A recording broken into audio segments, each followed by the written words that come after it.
ಗೀತಾ ಮಹಾತ್ಮೆ. ಧರ್ಮಕ್ಷೇತ್ರೇ ಕುರುಕ್ಷೇತ್ರೇ ಸಮವೇತಾಯುಯುತ್ಸವಃ ಮಾಮಕಾಃ ಪಾಂಡವಾಶ್ಚೈವ ಕಿಮಕುರ್ವತ ಸಂಜಯ. ಹೇ ಸಂಜಯ, ಧರ್ಮಭೂಮಿಯಾದ ಕುರುಕ್ಷೇತ್ರದಲ್ಲಿ ಸೇರಿದ ಯುದ್ಧದ ಇಚ್ಛೆಯುಳ್ಳ ನನ್ನವರು ಹಾಗೂ ಪಾಂಡುವಿನ ಪುತ್ರರು ಏನು ಮಾಡಿದರು? ಧೃತರಾಷ್ಟ್ರನ ಪ್ರಶ್ನೆ ಜೀವದ ಕುರುಡು ಪ್ರಶ್ನೆ ಕೂಡ ಹೌದು. ನಾವು ಎಷ್ಟು ಕುರುಡರು ಎಂದರೆ ನಮಗೆ ಏನೂ ಗೊತ್ತಿಲ್ಲ ಎನ್ನುವ ವಿಷಯ ಕೂಡ ನಮಗೆ ಗೊತ್ತಿಲ್ಲ. ಆದ್ದರಿಂದ ಧೃತರಾಷ್ಟ್ರನ ಪ್ರಶ್ನೆಯಿಂದಲೇ ಗೀತೆ ಆರಂಭವಾಗುತ್ತದೆ. ಕಣ್ಣು ಕಾಣದ ಧೃತರಾಷ್ಟ್ರ ದೂರದರ್ಶನ ಹಾಗೂ ದೂರಶ್ರವಣ ಶಕ್ತಿಯನ್ನು ವ್ಯಾಸರಿಂದ ಪಡೆದ ಸಂಜಯನಲ್ಲಿ ಹಾಕಿದ ಪ್ರಶ್ನೆಯೇ ಗೀತೆಯ ಮೊದಲ ಶ್ಲೋಕ.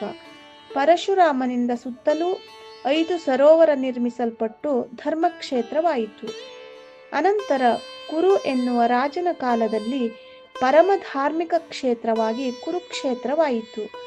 ನಮ್ಮ ಹೃದಯ ಧರ್ಮಕ್ಷೇತ್ರ. ಯಾವುದು ಧರ್ಮ ಯಾವುದು ಅಧರ್ಮ ಎಂದು ತೀರ್ಮಾನ ಮಾಡುವ ಮನಸ್ಸು ಕುರುಕ್ಷೇತ್ರ. ಮನಸ್ಸಿನ ಸಂಘರ್ಷಣೆಯೇ ಮಹಾಭಾರತ ಯುದ್ಧ. ಯಾವುದು ಧರ್ಮ ಯಾವುದು ಅಧರ್ಮ ಎಂದು ತಿಳಿದು ಸನ್ಮಾರ್ಗದಲ್ಲಿ ನಡೆಯುವುದು ನಮ್ಮ ಜೀವನದ ಧ್ಯೇಯವಾಗಿರಬೇಕು. ಭಗವಂತನು ಹೇಳಿದಂತೆ ನಮ್ಮ ಮನಸ್ಸನ್ನು ಚಂಚಲವಾಗಲು ಬಿಡದೆ ಧರ್ಮ ಮಾರ್ಗದಲ್ಲಿ ಸಾಗೋಣ. ಭಗವಂತನ ಕೃಪೆಗೆ ಪಾತ್ರರಾಗೋಣ. ಹರಿ ಓಂ ಶ್ರೀ ಕೃಷ್ಣಾರ್ಪಣಮಸ್ತು.